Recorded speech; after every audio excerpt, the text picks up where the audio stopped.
Hello, this is Spartan Commander, and this is the 818th Rome Total War Brother game that I've put onto YouTube. And what a cracking epic battle I've got for you today. This is a really rare and special 3v4 battle. Just to let you know, we've added a couple of rules to this battle here. Our sort of normal 31k rules, but also we have said no archers, no horse archers, no head hurlers, and no slingers as well.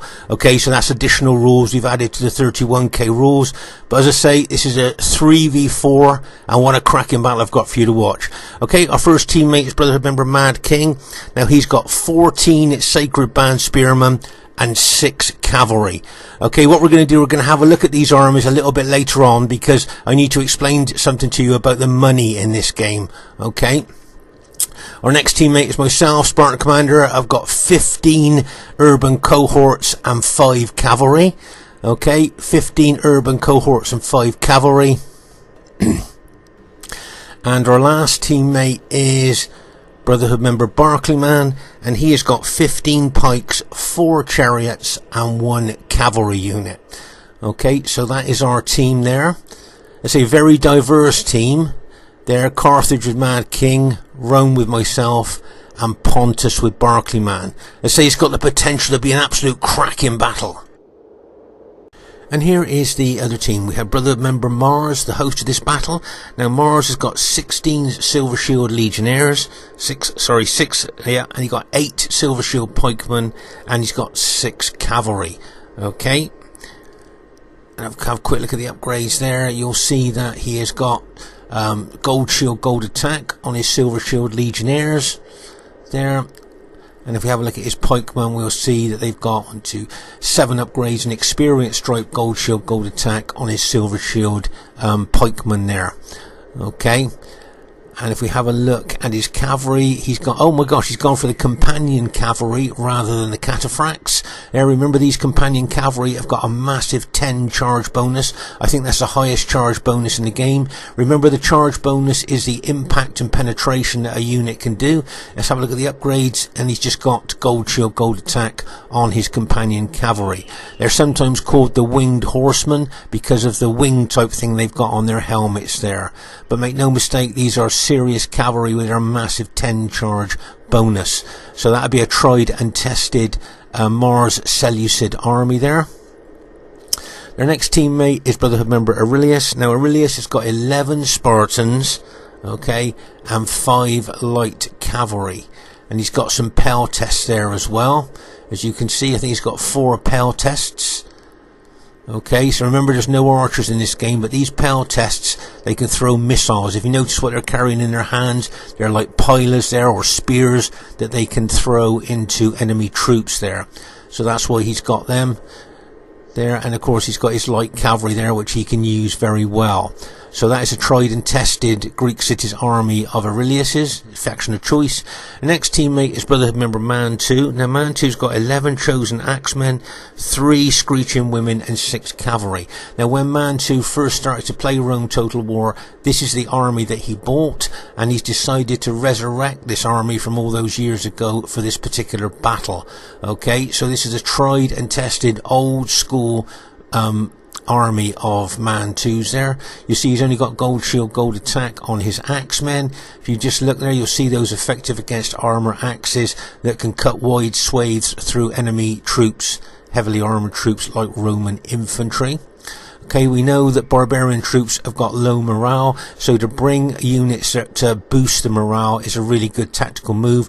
And you'll notice these screeching women here, when they're screeching, they actually give morale to allies troops there, so that's a good move there. And he's got his Gothic cavalry. Oh my gosh, look at the upgrades. Fully upgraded Gothic cavalry, 3 Experience Stripes, Gold Shield, Gold Attack. Now these guys, you want to check out the specifications of this cavalry. They're very underestimated cavalry and fully upgraded. That is a serious Germanic army there. But do you notice anything at all about that army? No berserkers. Okay, so that is a very old army of Mantus with no berserkers. Their last teammate is Brotherhood member Vicox. Now Vicox have just got 8 infantry, 6 light auxiliary that we don't see very often, and 6 cavalry. Okay, so there's his 8 infantry there. very low amount of infantry for the 31k battlefield. I don't know what you guys think, but here's a unit that you very rarely see on the 31k battlefield. There you go. Can you see the light auxiliary troops? Can you see they carry pilers as well? So these troops are only light infantry, but they can throw missiles. Because remember, in this battle, we've got no archers, no horse archers, no slingers, and no head hurlers. So they've bought those. And oh my gosh, look at the upgrades on his Praetorian cavalry. Fully upgraded Praetorian cavalry. 3 experience stripes, gold shield, gold attack on that cavalry. That takes them out of the elite bracket into the super cavalry bracket there. So that's an interesting Roman army of Vicox there. Okay, so they got Seleucid with Mars, they've got Greek cities with Aurelius, they've got Germania with Mantu, and they've got Rome with Vicox. This should be a great battle for you to watch, and I hope you enjoy it. Okay, at this stage of the money, I wanted to explain about, at this stage of the battle, I'd like to explain about the money on this particular game, because we're playing for 124,000 Denari divided between the teams. So the enemy team obviously have got 4 players there, so 124 Denari divided by 4 there is 31k each. So they've got their normal 31k tried and tested armies there. Okay, so just explain that to you. So as I say, they've got 124k, 24,000 Denari there. And over here, of course, we've got 124,000 Denari as well, but we've got it divided between 3 of us. So we've got 41,300 each to upgrade our armies with. Okay, so because we've got that much money, like you can see here that to upgrade his Sacred Bath Spearman, look, fully upgraded Spearman, 3 experience stripes, gold shield, gold attack. Okay, so remember, we've got 41,300 Denari here. Now, if you notice here, he's just got light cavalry, but if you look, it's fully upgraded. 3 experience stripes, gold shield, gold attack. So the whole Carthage army is fully upgraded there. 3 experience stripes, gold shield, gold attack on every unit. Okay, and then we're going to have a look at my army here. And you'll see all my infantry have got an experience stripe on there. Can you see? 7 upgrades, an experience stripe, gold shield, gold attack on my infantry there. Okay, so all my infantry, all 15 units of urban cohorts have got an experience stripe, gold shield, gold attack. Okay, except my general, which has got 8 upgrades on, 2 experience stripes, gold shield, gold attack on the general. Alright, if we look at my cavalry here, you'll see, if you count the upgrades there, like 1, 2, 3, 4, 5, I've got 8 upgrades on my cavalry. Okay, 2 experience stripes, gold shield, gold attack. So as you can see, that's a very well upgraded Roman army. And then we're going to have a look at the upgrades on Barclayman's pike units there. Look, fully upgraded pike units, 3 experience stripes, gold shield, gold attack on all of his pikes there. Okay, I don't think he's got many upgrades on his chariots because he uses his chariots in a particular way. It looks like he might have 5 upgrades on his chariots there. But as I say, because we've got, as I say, 124k, 24,000 Denari for the 3 of us, that works out to 41,300 for each of our armies, so we can upgrade our troops. Okay, but the trade-off with that is that the enemy team have got a whole extra army. Okay, so it's quantity, okay, against quality. So 4 really tried, tested, good 31k armies against 3 of our armies here, but we've got the extra money to upgrade our troops.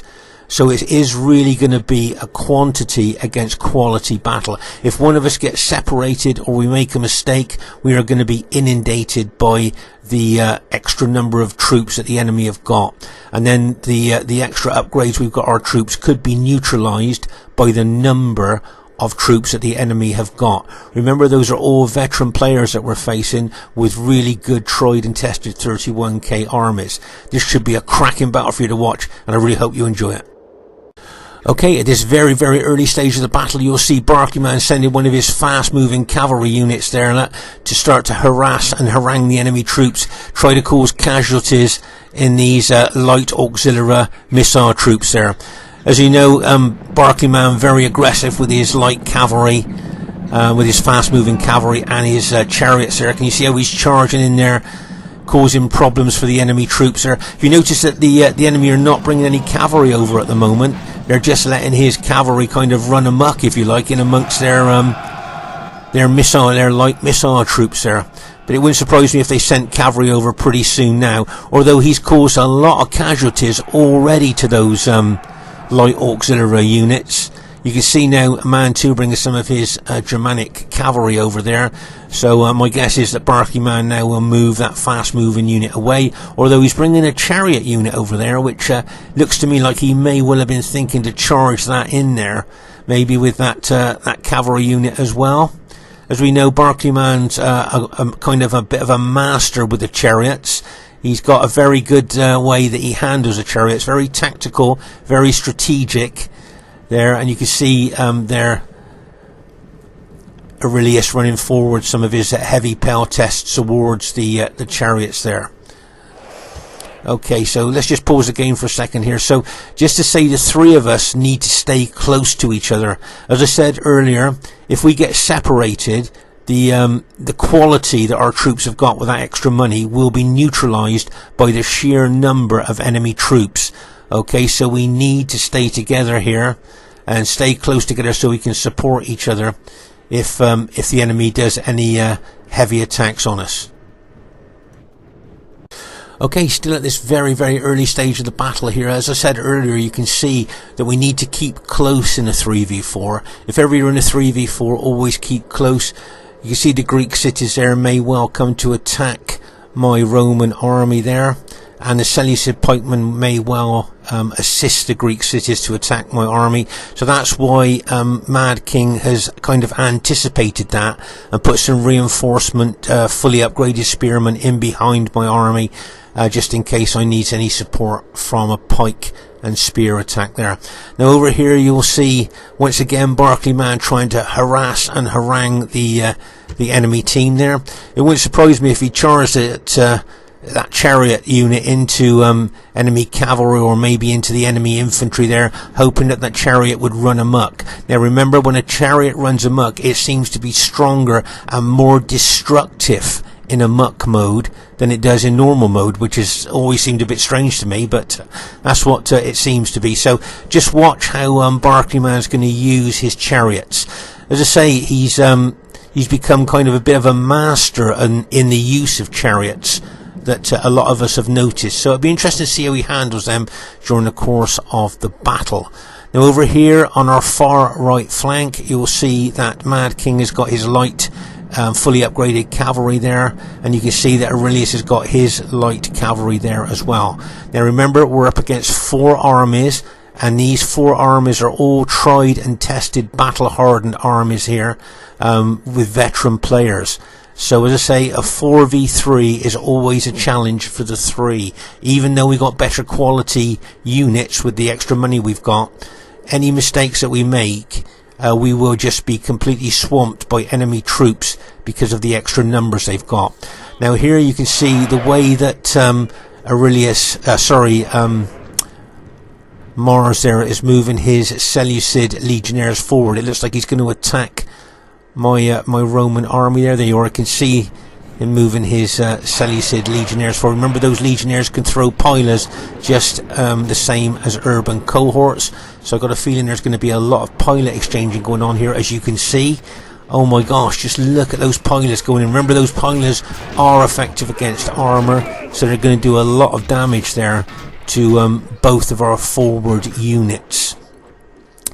Okay, you can see the enemy there definitely starting to be aggressive there in the centre there. Okay, so you got all those silver shield legionnaires may well attack and pin my units, and then the Greek cities there of Aurelius could then pour in as well. So I could be fighting 2 kind of armies there. Mars is taking his pikes over to our left flank to face the Pontus pikemen of Barclayman, and it wouldn't surprise me if the Germanic troops there flanked Barclayman there with cavalry and those effective against armour axemen. So we'll have to be very careful about that. Okay, this is the advantage when the enemy have got 4 armies against 3. They can really use the flexibility of those 4 armies to get round the flanks of the 3 armies, if you see what I mean. You can see the enemy cavalry build up here on our right flank, as well as you've got Vicox is green Brutii infantry there as well. So as I say, you can see definite build up of cavalry there. And as I say, here you can see Mars being extremely aggressive there with his Seleucid Silver Shield Legionnaires. I think what he wants to do here is try and pin and hold the forward units of my battle formation. And then I think you'll see Aurelius may well charge his Spartans in through them into my battle formation. Now over here on the left flank, can you see that chariot unit of Barclayman? He's just charged that into the enemy troops and he hoped that it would run amok, which it has done. Can you see the red banner flashing above the chariot unit? That says that it tells us that it's running amok. Now from our point of view, if that run amok chariot charges into the enemy troops, that would be a good bonus for us, because that run amok chariot could do a lot of damage to the enemy troops. Meanwhile here you'll see the enemy starting to flank our Carthage ally there, Madking. Madking's a veteran of RTW, so he will be aware of that.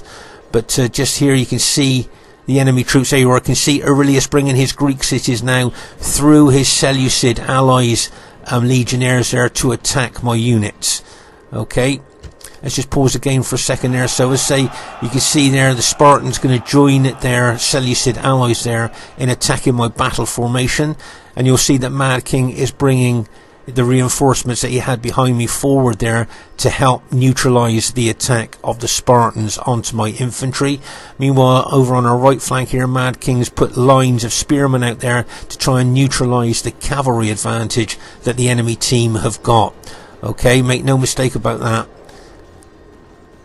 And you can see I've got my cavalry locked and loaded facing the threat of the enemy cavalry. But remember that our Carthage ally has only got light cavalry. Okay, and we're facing really elite heavy cavalry there with really good upgrades on.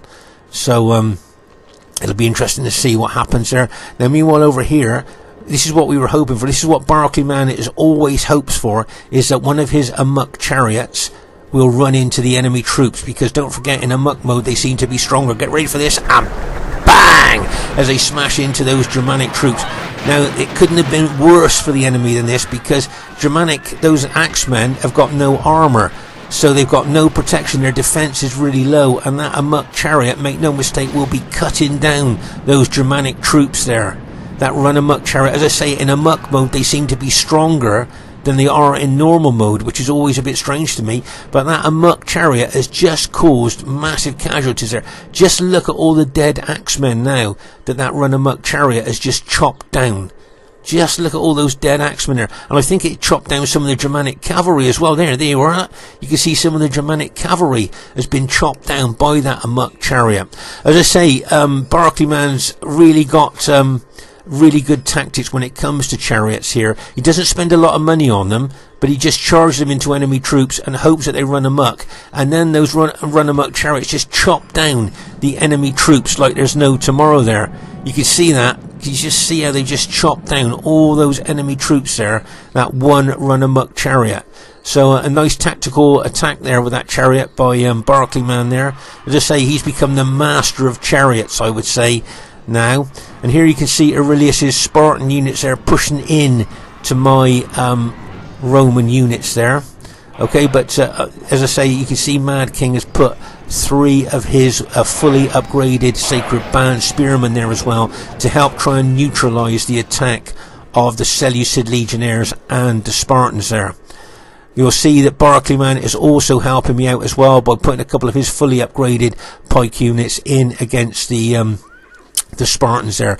But it wouldn't surprise me if the Germanic army of Mantu came round the flank there. Let's just have a look at the casualties there. And remember, these are 81 man units that was reduced to 56, 67, 65. So that run amok chariot did cost the Germanic general quite a few casualties there. There's the cavalry there that it chopped out, but look at all the axemen that it chopped down as well. So as I say, Barclayman's tactic, I think, is not to put many upgrades on his chariots and just charge them into the enemy troops there, hoping that they'll run amok. And very often they do, and you can see the damage that caused there. But as I say, over on our right flank here, Madking is facing that Roman infantry of Vicox and a lot of cavalry there as well.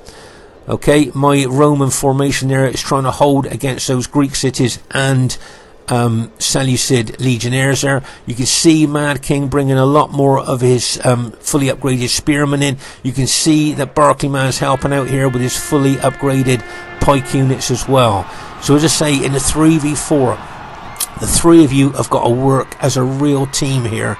You know, it really tests your teamwork. Now here are these Pell Tesla throwing loads of missiles into Barclayman's pike units there. Remember, those 121 pike units are really susceptible to any kind of missile damage, so those pike units will be suffering a lot of casualties there from those heavy Pell tests. Now just look over here on our left flank. Mantu is moving his Germanic army forward here with a view to flank us, or even maybe get in behind us. If you notice here, I'm moving my cavalry closer to my infantry there, because I'm just looking at the number of enemy cavalry that could well come in behind us there, and I want to be close to my infantry for support if they do decide to smash in there on that flank. Now you'll notice here that Barclayman is turning his pike units to face the threat of the Germanic army coming round our flank there. Okay, so your Barclayman very battlefield aware. He's left some units to still try and neutralise those Seleucid pikemen that are coming in on him there.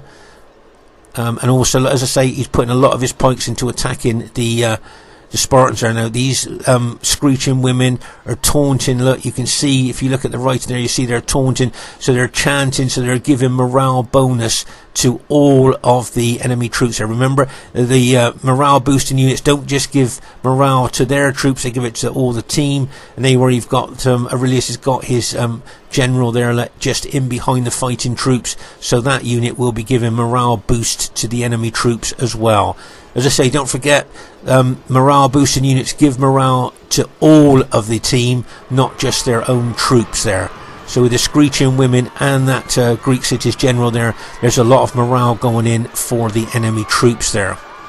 Okay, but as I say, in a 3v4 you can be easily inundated by numbers if you're not careful. And over here, you can see, if I was Mad King, I'd move that light cavalry out the way pretty quick before that enemy heavy cavalry can get to him. Can you see I've moved my cavalry out there? Now remember, my cavalry has got 8 upgrades on, 2 experience stripes, gold shield, gold attack, but we are facing, I think, fully upgraded cavalry, enemy cavalry there. Now look at this run amok chariot here of Barclayman's. Now there is a double-edged sword. Like, he could kill a lot of Mad King's cavalry here. Look, I say that's the only trouble with bringing amok chariots there. Like, he just killed loads of Mad King's cavalry, and here come the enemy cavalry. Looked like they were about to charge in, look, and then just pulled back. They were going to smash us there with their cavalry, but then decided to pull back. So it'll be interesting to see what they're going to do there. You can see their intent, can't you?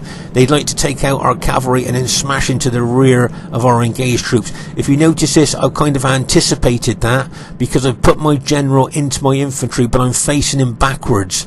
Okay, so my general unit is now facing the rear there, just in case the enemy take out all our cavalry and try and smash into the rear of us trying to kill my general. So as I say, I've integrated my general into my infantry formation there, and facing the possible enemy cavalry attack at the rear. As I say, here you can see Barclayman using his pikemen really well, and here you can see the Carthaginians units of Mad King, he's using them really well as well there. And over here there's another amok chariot chopping down Germanic cavalry there. If you notice there, see, run amok, and you kill. Look at the cavalry that one amok chariot has killed. These chariots, as I say, they can be double-edged swords, but used properly they're pretty good. Right, you can see the Germanic axemen here moving in behind us. They may well attack my cavalry there. You can see that, and once again Barclayman has seen that and has put 4 of his pike units out to neutralise any attack from the Germanian troops coming in behind his fighting troops there. But as I say, that run amok chariot has just killed so many of those cavalry of Mantu's there. I think Mantu's probably swearing a little bit in front of his computer at that. But over here, you can see the enemy cavalry have charged in. You can see I've run my cavalry forward there, but I think Mad King's light cavalry could start to rout at any time now. And you can see enemy cavalry looking like he's going to charge in there. There you can see that he was just going to charge in there, wasn't he, with his companion cavalry, and then he pulled round to the side there. But you can see my cavalry there. I've auto-attacked my cavalry, so they're using their heavy swords instead of their light lances. But look at those Germanic effective against armour axemen coming in behind me. There's a unit of Vicox cavalry. There comes that Seleucid cavalry, look, and bang, with that 10 charge bonus. My red Julii cavalry still fighting there, look. Even with all that cavalry and axemen on them, they're still fighting. But they look like they're just going to be completely outnumbered there. Just look at the enemy troops. Germanic cavalry, Germanic axemen, Seleucid cavalry there. Vicox, as I say, has got infantry in there as well. Just look at those effective. Oh my gosh. Right. So that is now all my cavalry gone. I have lost every single one of my well upgraded cavalry units. And all these enemy troops here, all those enemy troops are now available to smash in to our troops. Oh my gosh. So as you can see, the numbers are beginning to tell. As I say, this battle was quantity against quality there, and you can see that the quantity is winning. You can see Barclayman taking a couple of his pike units over to the right flank. If you notice now, I've come out of defence mode with my infantry, and I'm now surging forward to hopefully take out a lot of the tired, battle damaged infantry that we've been fighting, especially the Seleucid general. Just routed the Seleucid general there, so that's good news. And you can see me moving my red Julii army over towards those enemy troops that just took out all my cavalry. Okay, and you can see, as I say, Barclayman moving his Pontus pikes over there, and you've got Madking's Carthage Sacred Band units moving forward as well. Okay, at this stage of the battle, as I say, you can see that the enemy numbers, the quantity, have started to win this battle here over the quality. And if you notice here, just have a glance around the battlefield. Can you see all the enemy cavalry that the team have got? There's one of my Julii units there. I need to get that back up to my allies there. I don't want to leave them out there because you can get hit. But if you notice here, they just took another unit of Barclayman's Pontus pikemen out there. So as I say, with all the enemy cavalry that they've got and all the troops they've got, the quantity, the number that they've got of troops there is going to make it very difficult for us to attack. Remember, Mars's cavalry's got 10 charge bonus. I think they're fully upgraded. Those Brutii cavalry I think are fully upgraded, and those Germanic Gothic cavalry I think are fully upgraded as well. Plus you've got all those effective against armour axemen. So what we decide to do as a team is to form up into a defensive box formation. Okay, we're going to form up into a defensive box formation here. It's no good trying to attack with all that enemy cavalry surrounding us there. They're coming from different angles and just pick us off a unit at a time. And of course you've got all those effective against armour axemen ready to attack us as well. So as I say, we don't like to go into a defensive box formation there. There's a screeching women still screeching, like giving morale to their troops there. And look at Madking being very aggressive here, attacking that Seleucid pike unit of Mars, but he needs to get those units back over to Barclayman and myself, I think. Otherwise he may well get taken out there, a little bit isolated there. As I say, he's running back to us there. So as I say, we're looking to form up into a defensive formation here. As I say, we don't really like doing that, because the moment you form into a defensive formation, you hand the initiative to the enemy team. Okay, all we can do is stand there and prepare for an attack, and the enemy can just move around us as they want, come in at us from different angles, pick us off if they like there. So as I say, it's not a good thing to go into a defensive box formation, but sometimes it's the only thing you can do and the only tactical thing you can do there. Just look at the enemy troops now. We just start moving around looking for weak points in our defensive formation there. I think that a lot of their troops have still got missiles to throw into us as well. So as I say, we're just forming up now into a defensive formation, and just look how the enemy have surrounded us now. And make no mistake, these experienced enemy generals will be looking for any chinks in the armour. That's our Carthage generals just been taken out there. But as I say, the experienced enemy troops here will be looking for any chinks in our battle formation. Luckily, Barclayman and myself have still got our generals there, so we'll still be able to give general morale bonus to our team. But as I say here, you can see, just look at the enemy numbers there surrounding us. And that Germanic army is basically intact. I know they suffered a lot of casualties from that amok chariot, but their infantry still there, and they still got a lot of cavalry. Vicox, it wouldn't surprise me if Vicox still had some pylons to throw into us as well.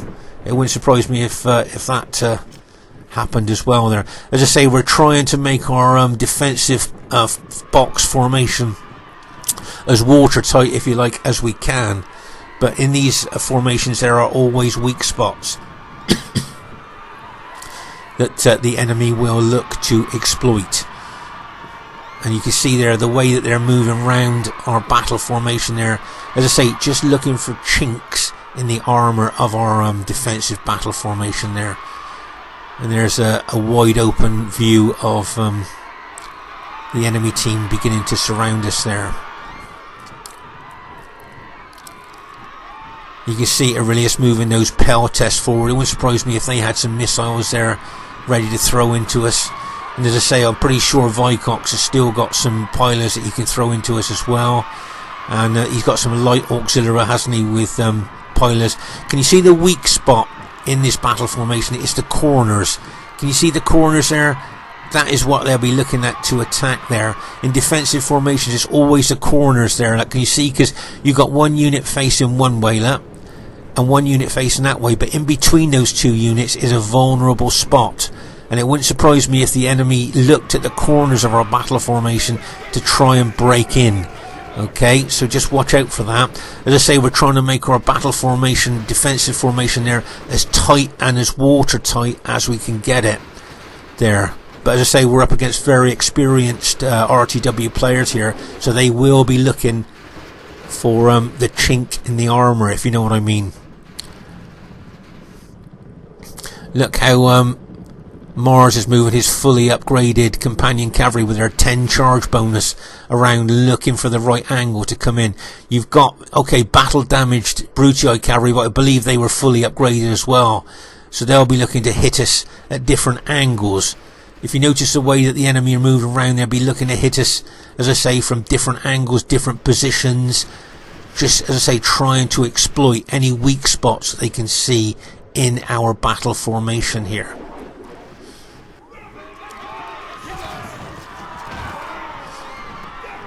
I think Vicox was just throwing some of his pylons into us still. So at this stage of the battle, to still have pylons is bad news for us, because in a close, tight defensive formation like this, we could potentially lose a lot of troops to missiles. There you are, look at the pylons they're throwing into us. I've got no more pylons left. All my pylons are gone, but just look at the casualties they'll be causing us now. Because as I say, we're in close, tight formation here. And when you're in close, tight formation, missiles can do a heck of a lot of damage to you there. So you can see how the enemy troops have positioned themselves around our defensive battle formation here. They are still... Did you see that unit just glow there? That unit's just got a battlefield promotion. Remember, when a unit does well in battle, it gets a battlefield promotion, so that unit will have a stripe. They're still throwing pylons into us now, look. Still causing us big casualties now with the pylons that they're throwing in. So as I say, there you are, you can see, can you see that Mars has took one of his pike units forward there? He'd just like to get close enough for his pikes to be doing damage to us, but not close enough for us to be able to do any damage to his men there. Can you see there what I said about the corner of a defensive battle formation there?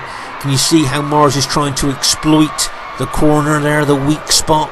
Can you see that? Can you see enemies still throwing missiles into us now? But there you are, you can see that Mars is trying to exploit that weak corner spot of our battle formation there. And as I say, you can still see those missiles coming in. As I say, because we're in close, tight formation, we're going to suffer a lot of casualties from enemy missiles there. So they're weakening us there, ready for the attack. Okay, you can see them getting closer there.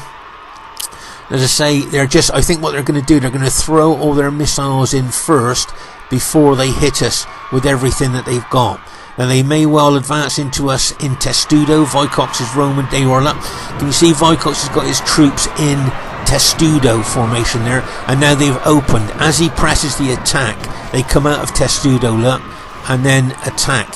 If you want the Testudo unit to go through that battle formation, you need to click on the other side of the battle formation there, and the Testudo will try to break through the enemy ranks there. Okay, so that's what's actually happening there. And as I say, you can see there that they're positioning themselves to charge in now. It'll be interesting to see if they're going to charge all in one go, one massive charge that will probably break us, or if they're going to try just like sniping us off, like, you know, hitting one spot at a time. Once again, can you see that Mars is going for the corner of the battle formation again? Okay, trying to exploit the weak spot of the battle formation. That's what the enemy will be looking to do. And as I say, you can see there Mars moving forward with that pike unit there, trying to as I say, exploit the corner of our battle formation. Right, there you are. You can see they're attacking now. Can you see the Germanic troops have charged in? Those effective against armour axemen have been charged in by Mantu. There, so you can see that. So the battle's about to start. There you are. You can see the enemy Brutii infantry charging in there. Now the main thing that's worrying me is the cavalry, the massive charge bonus that the cavalry have got once they come smashing into us there. Right here, you can see the cavalry charging in. Is this going to cause a mass rout? Get ready for this, and bang and bang as they smash in there. Oh my gosh, just look at that. Look at the impact and penetration of that cavalry. But we're still holding. I was expecting to see a lot of our units starting to rout there in a mass rout. But this is where the quality, the upgrades that we've got on our troops there are stopping us from mass routing. If we were just gold shield, gold attack, I think that attack would have probably mass routed us there. So our quality is beginning to tell here over the quantity. Can you see what I mean? The quality, the well upgraded troops that we've got now because we had that extra money is starting to tell over the numbers. But just look at those enemy troops coming in on us there, really pushing in on us there. Oh my gosh, just look at that. I see the Germanic general's just been routed. That's good news for us. I see the Brutii general has just been routed as well. So that's 2 morale bonuses that they've lost. That's really good news for us. But I can also see some of our units starting to rout. I can see some of Barclayman's units starting to rout. I can see a couple of my units starting to rout as well. Make no mistake, the enemy are really pushing in us. And there's that. Did you see that Pontus unit glow then? That Pontus unit's just got a battlefield promotion. But look at all this enemy infantry pushing in on us there. Really pushing in. But as it's towards the end of the battle and a lot of the enemy troops were battle depleted, our quality with the better upgrades that we were able to put on our troops because we had the extra money is starting to tell over the numbers there. Can you see what I mean there? So the enemy is still pushing in, still trying to break us. There's a cavalry unit in wedge formation ready to charge in. You'll see that I'm coming out of defensive mode with some of my Julio troops there, and I'm surging forward into the enemy troops. But there looks like there's a cavalry hit coming in behind me. Look, and bang! As that Greek city's general smashed in behind my troops. But you'll see that those Julio troops there, I'm pushing forward into the enemy Brutii troops there, trying to break through those enemy Brutii troops of Vicox's there. You've got Madking spearmen there helping as well. So if we can take out those units, I can then turn my units over to help on the other side of the battle formation. There you are. We've just routed all of Vicox. There's a cavalry unit coming in there, going to smash into the back of our Pontus ally, and bang as that charge in there. You can see now that my infantry are now moving forward. My red Julio infantry, I've come out of defence, I've gone into attack, and I'm surge attacking now through the enemy troops. Oh my gosh, and it looks like we've managed to go on to win the battle there. Oh my gosh, we just routed all the enemy troops there. Whoa, what a battle that was. You see a line of Germanic axemen there where they attacked the pike units of our Pontus ally and our Carthage ally there. So you can see the barbarian troops there suffer big casualties when they go up against pikes and spears. So well done to my allies. Look at Barclayman. Oh my gosh, that's a 121 man unit reduced to 2 men. 121 man unit reduced to 2 men. And this unit here, that's been reduced, look, from 121 men down to that. Oh my gosh, and here we are, the sole survivor. The sole survivor of his unit, look, 1 man left there. No wonder he's unhappy about taking casualties, he's lost all his mates. The sole survivor of an 81 man unit there. So as I say, you can see Barclayman's got 3 very battle damaged units left. And let's have a look at Barclayman's troops here. What's that, 16 in that unit? 5 in that unit? Oh my gosh. Was that 5? Yeah, 5 men in that unit. And 5 men in that unit. So that just goes to show how battle depleted his units are. Got a few more men in that, 29 in that unit, is it? And, oh, 1 man left in that unit. So it just goes to show how much this was a real battle of attrition here. And how our units have really been battle depleted. If we go all the way over here, look, this is where a lot of Mantu's troops were taken out by that run amok chariot that we saw earlier. Just look at all the Germanic troops there that were taken out just by that one run amok chariot. If we move over here, I think this was another run amok chariot attacked Germanic cavalry there. Can you see all the dead Germanic cavalry there? That once again run amok chariots are down. And over here, look, see more Germanic cavalry taken out by run amok chariots as well. As I say, Barclayman is fast becoming the master of chariots, the way he uses them. And just look here, you can see a massive line of Pontus and Seleucid pikemen there.